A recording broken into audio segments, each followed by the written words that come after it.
Hello student, मैं आसिफ खान आप सबका आपके अपने YouTube चैनल इजी स्टडीपुर में स्वागत करता हूं। आज जो अपना टॉपिक है वो है एसिड बेस एंड साल्ट, यानी अम्ल, क्षार और लवण। इनके बारे में आज हम क्या करेंगे, अध्ययन करेंगे। तो चलो आज की जो अपनी क्लास है वो स्टार्ट करते हैं। तो हम अपनी जो क्लास है वो अम्ल से स्टार्ट करते हैं। कहाँ से? अम्ल से। सबसे पहले मैं आपको बता दूं अम्ल के बारे में हम यहाँ पर पढ़ेंगे कि भी अम्ल होते क्या हैं, जिन्हें आप इंग्लिश में एसिड कहते हो, के बारे में क्या करेंगे, पूर्ण रूप से अध्ययन करेंगे कि भी एसिड होते क्या। तो एसिड के बारे में सबसे पहले देखो जानकारी आपको दे दूं मैं। नॉर्मल जानकारी क्या है? नॉर्मल जानकारी ये है कि जो अपने अम्ल होते हैं, अम्ल है वो जलीय विलयन में क्या थे, हमें पूर्ण रूप से H पॉजिटिव आयन। क्या बोल रहा हूं मैं, ध्यान से सुनो, पॉइंट टू पॉइंट चलना है। यहां पर हम बोलेंगे कि जो जलीय विलयन में हमें क्या दे, H पॉजिटिव आयन। जो जलीय विलयन में H पॉजिटिव आयन दे। ये फर्स्ट पॉइंट हमने बना दिया, किसका? एसिड का, यानी अम्ल का। सेकंड पॉइंट बनाकर चलेंगे। सेकंड पॉइंट में हम क्या करेंगे भाई, ये क्या करते हैं, जो क्रिया करते हैं, इनके साथ क्रिया करते हैं वो भी आपको बता दूं मैं। अम्ल क्षार जब क्रिया करते हैं तो परस्पर क्रिया करने पर क्या होता है, ये एक दूसरे के गुण को खो देते हैं और किसका निर्माण करते हैं, लवण और जल का। किसका? लवण और जल का निर्माण करते हैं। ठीक है, इसके बाद आगे देखो, आगे बढ़ते हैं। यहां पर तीसरा पॉइंट बनाएंगे। तो मैं आपको बता दूं यहां पर पॉइंट टू पॉइंट चल रहे हैं तो हर एक पॉइंट को लेकर चलना है। अब यहां पर जो अम्ल है उसकी परिभाषा है वो कई वैज्ञानिकों ने अलग अलग तरीके से दी। कैसे दी? जैसे कि फर्स्ट अपने आते हैं आर्नियस। कौन आता है? आर्नियस ने क्या बताया, ये बताया कि जो जलीय विलयन है उसमें H पॉजिटिव आयन प्रदान करने वाले जो हैं वो क्या कहलाते हैं, एसिड यानी अम्ल कहलाते हैं। उन्होंने क्या बताया, देखो आर्नियस के अनुसार चलेंगे। आर्नियस के अनुसार अम्ल की क्या परिभाषा? आर्नियस के अनुसार हम ये कहेंगे जो जलीय विलयन में, देखो यही बात दोबारा बोल रहा है, जो जलीय विलयन में H पॉजिटिव आयन प्रदान करते तो क्या कहलाते हैं, अम्ल कहलाते। ठीक है, ये हमारे पास अम्ल की परिभाषा आ गई, किसके द्वारा? आर्नियस के द्वारा। अब आगे बढ़ते हैं। एक और बात आती है कि अम्ल है वो एक लिटमस पत्र को क्या कर देते हैं, उसके बारे में पूछा जाता है। तो उसके अंदर मैं आपको बता दूं कंफ्यूजन हो जाता है स्टूडेंट के क्या हो जाता है, कंफ्यूजन हो जाता है कि भी करें तो करें क्या। तो मैं आपको देखो इजी ट्रिक के माध्यम से बता रहा हूं। एक नाम याद करना है आपको, सिर्फ अनिल। क्या नाम याद करना है?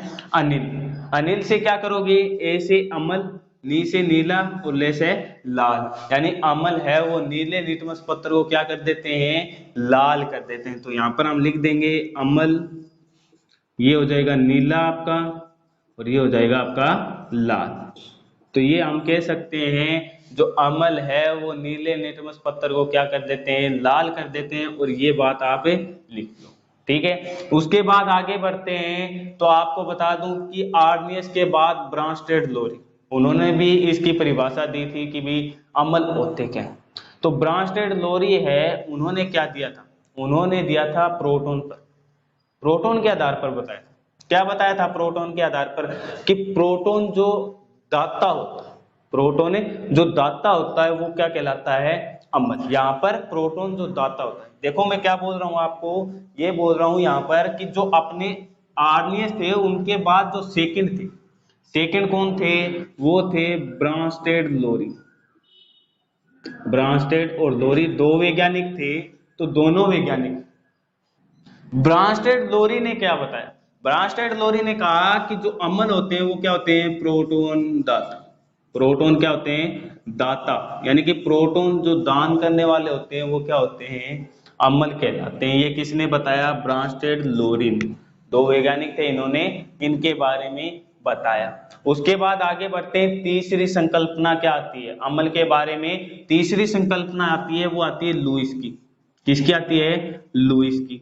लुईस ने क्या कहा? लुईस ने इलेक्ट्रॉन के आधार पर लेकर चले, किसके आधार पर? इलेक्ट्रॉन के आधार पर। अब इलेक्ट्रॉन के आधार पर क्या बताया उन्होंने? उन्होंने ये बताया जो इलेक्ट्रॉन ग्रहण करता है, जो पदार्थ या यौगिक इलेक्ट्रॉन ग्रहण करता है, उसे हम क्या कहते हैं? अम्ल कहते हैं। इलेक्ट्रॉन ग्रहण करने वाले यौगिक को क्या कहते हैं? हम अम्ल कहते हैं। यहां पर हमारे पास अम्ल आ गया।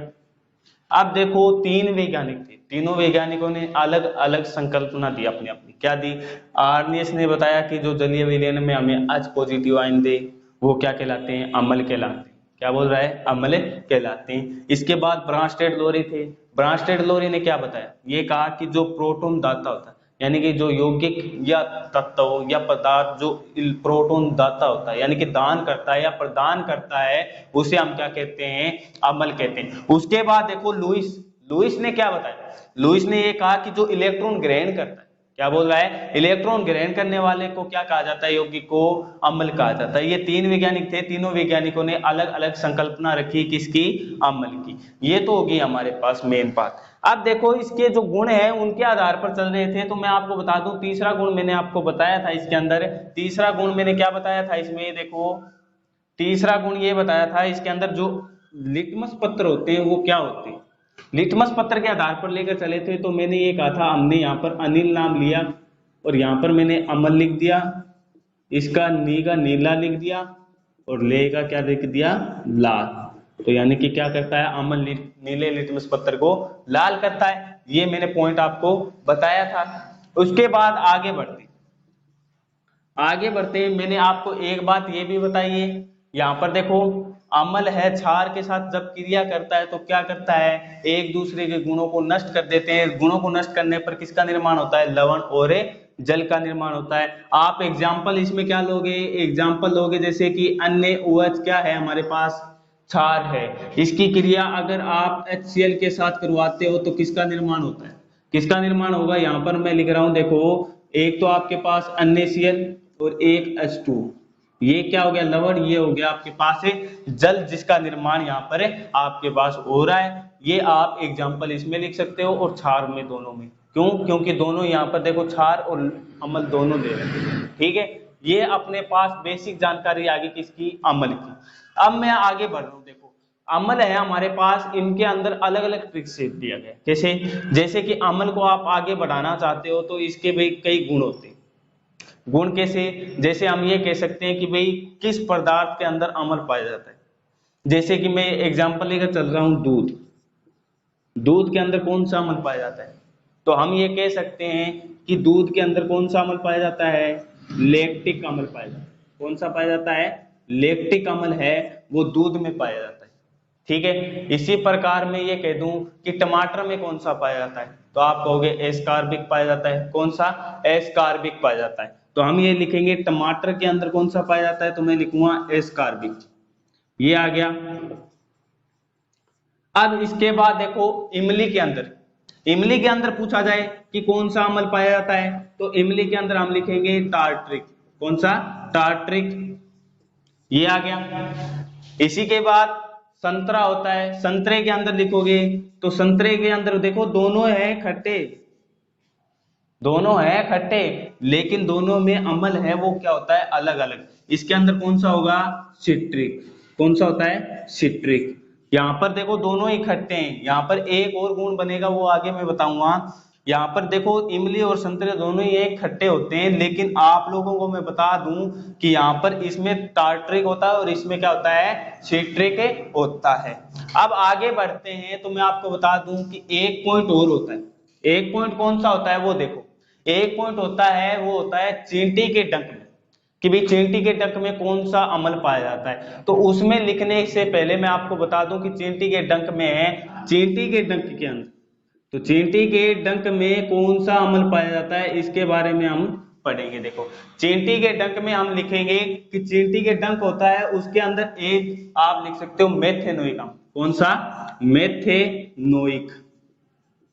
और इसी का जो दूसरा नाम क्या है, वो है फार्मिक अम्ल। कौन सा है? फार्मिक अम्ल, ये भी बोल सकते हो आप। ये आपके पास हो गए। देखो नॉर्मल बातें हैं। देखो दूध में कौन सा अम्ल पाया जाता है? लैक्टिक। टमाटर में एस्कार्बिक, यहाँ पर इमली में टार्ट्रिक और संतरे में सिट्रिक, चींटी के डंक में मेथेनोइक अम्ल पाया जाता है। इसी प्रकार आप अम्ल है उसके एग्जाम्पल लेना चाहो तो कौन से लोगे? जैसे H2SO4 गंधक का अम्ल जिसे कहा जाता है, ठीक है। नाइट्रिक अम्ल होता है HNO3, ये भी आप ले सकते हो। या CH3COOH एसिटिक अम्ल जो होता है वो भी ले सकते हो। ये आपके क्या है, जो अम्ल है वो लिए गए। उसके बाद देखो आगे बढ़ते हैं, इनके जो गुण लेकर चल रहे हैं हम, गुणों के आधार पर मैं आपको बता दूं, जो हम ये कहेंगे जो अम्ल होते हैं वो स्वाद में क्या होते हैं? खट्टे होते हैं। यहाँ पर जो अपना अम्ल है इसके बारे में बेसिक जानकारी हमारी कंप्लीट हो जाती है। उसके बाद आता है अपना क्षार, जिसे आप भस्म भी बोल सकते हो। भी हिंदी में आप भस्म भी बोल सकते हो। तो अब पढ़ेंगे हम किसके बारे में? क्षार के बारे में। तो क्षार के बारे में देखो क्या दे रखा है हमारे, उसके बारे में डिटेल से पढ़ेंगे थोड़ा। देखो क्षार,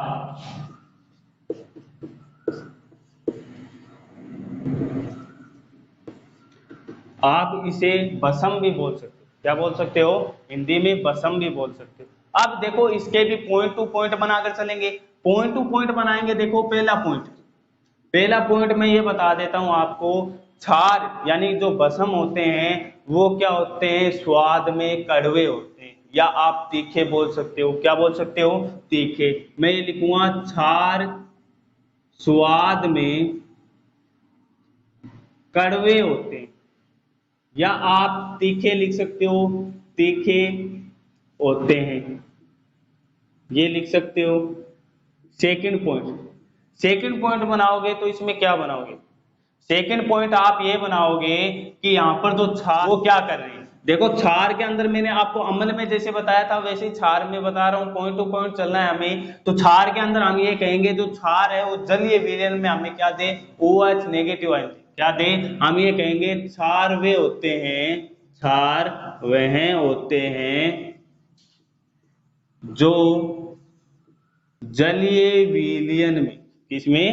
जलीय विलयन में क्या दे? OH नेगेटिव आयन दे। क्या दे? OH नेगेटिव आयन देते हैं। उन्हें हम क्या कहते हैं? क्षार कहते हैं। ठीक है। उसके बाद अगला पॉइंट कि भाई एक लिटमस पत्र होता है जिसे ये क्या कर देते हैं? कलर चेंज होता है। वो कौन सा होता है? वो हम ये लिखेंगे कि लाल लिटमस पत्र को क्या कर देते हैं? नीला कर देते हैं। और उसे याद करने के लिए क्या लिखोगे आप?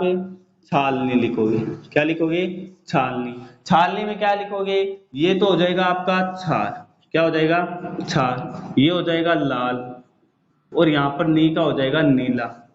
यानी कि हम कहेंगे क्षार है वो लाल लिटमस पत्र को क्या कर देता है?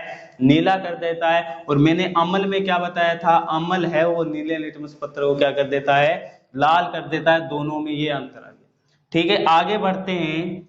तो मैंने आपको एक पॉइंट ये बताया था, जो अपने पास अम्ल थे उनके अंदर मैंने ये कहा था अम्ल है वो क्षार के साथ क्रिया करके लवण और जल का निर्माण कर रहे हैं। वही यहाँ पर होगी, वही कंडीशन है यहाँ पर होगी। कैसे? मैं कहूं यहाँ पर अन्य OH वाला वही ले लेते हैं और ये ले लिया, यानी कि क्षार है वो अम्ल से क्रिया कर रहा है, क्रिया करके किसका निर्माण करेगा? अन्य Cl+H2।